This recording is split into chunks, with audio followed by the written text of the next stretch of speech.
My name is David Balkwell. I am the Managing Director of Balkwell Consulting. To contact me, details are at the end of this movie.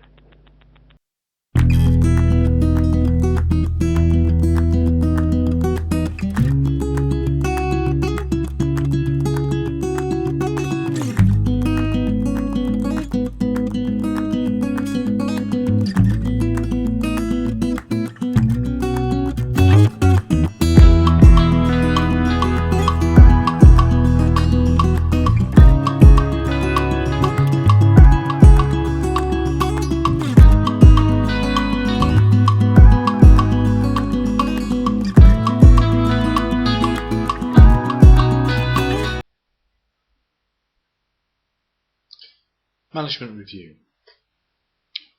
Clearly, management review is an integral part of any management system, and it's important to remember that the intent of management review is to effectively draw a line in the sand to demonstrate three important things: to demonstrate suitability, adequacy and effectiveness of the management system, and ultimately to demonstrate continual improvement.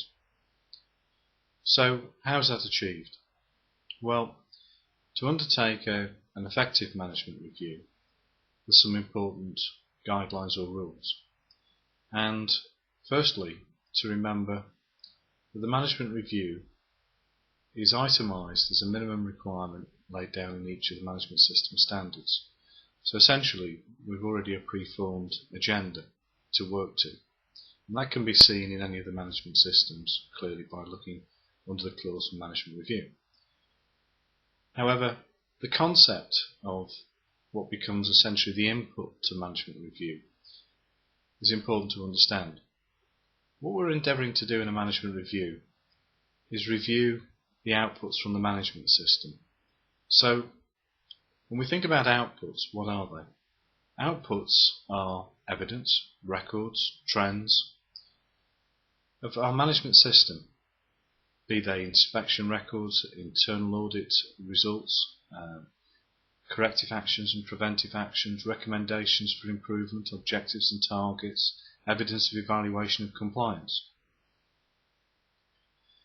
So we think about trying to collect everything that is in the form of a record or an output from our management system. And we treat those as inputs to management review. So that, along with our agenda as minimum, forms the basis of the structure of the management review. So again, we're thinking about the output from the management review as well as an integral part. So we've now got a series of inputs and outputs. We think of outputs from the management system become inputs to the management review. And we're thinking about outputs from the management review that we can take actions on, assign responsibilities, and ensure that we've an effective management review.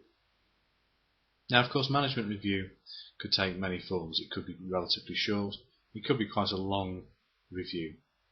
Some important things to bear in mind are keep it focused on the management system outputs, to not try to get too embroiled in it as a management review which is encompassing production, results and finance. So it could well be that it takes just a few hours, but it could well be that it could be half a day or a full day, depending on the size and scale and complexity of the organisation. But the key important things to remember are that it's, as I started off by saying, almost drawing a line in the sand. It's an opportunity to take stock. It's an opportunity to think about all those outputs from the management systems, to review them, to look at statistics, where we want to be, where we are, to think about objectives and targets and results from our management system that demonstrate we're getting it right. It's also an opportunity to lobby for additional resource to make things happen in line with our commitment in the policy statements.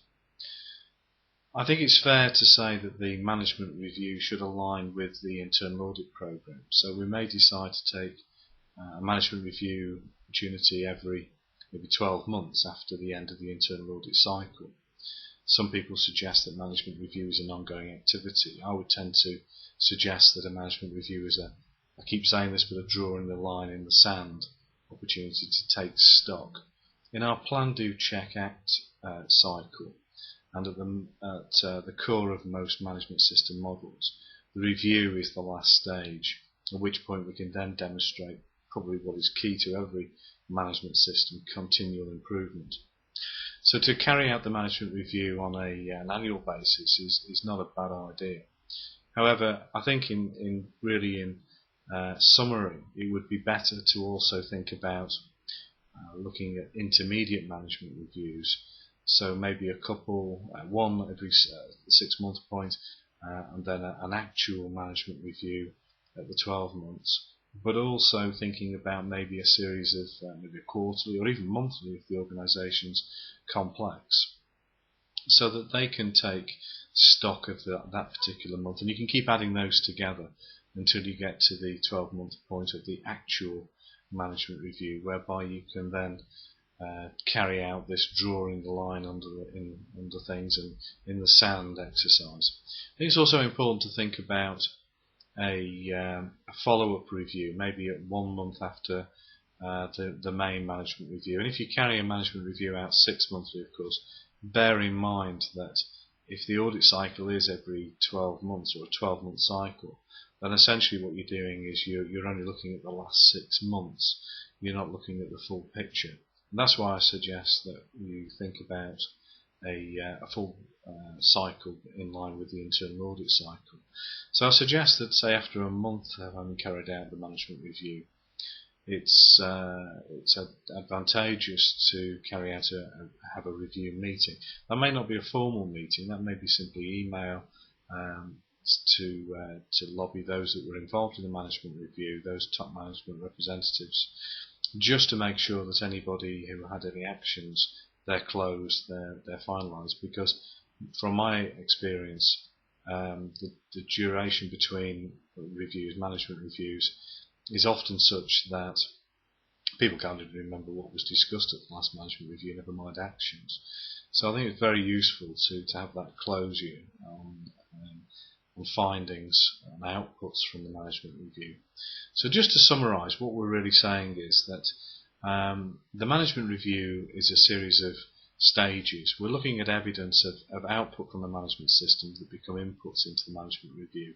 We're there to demonstrate 3 important things: suitability, adequacy and effectiveness. And we should be in a position, if we can demonstrate that, to demonstrate continual improvement. And it's a good idea to think about the alignment with the management, with the internal audit. It's a good idea to think about maybe intermediate reviews, and it's certainly a good idea to think about a follow-up review maybe a month or so after the main management review, just to ensure that the findings, actions, outputs from the management review have actually been actioned. And I think finally, one just last point is a good opportunity at management review to re-establish and endorse the policy statement and get levels from top management of commitment to another cycle in the management review. Not forgetting as well to keep records of the management review as well, to demonstrate that it's happening, and maybe for a longer period of time that would be rather useful.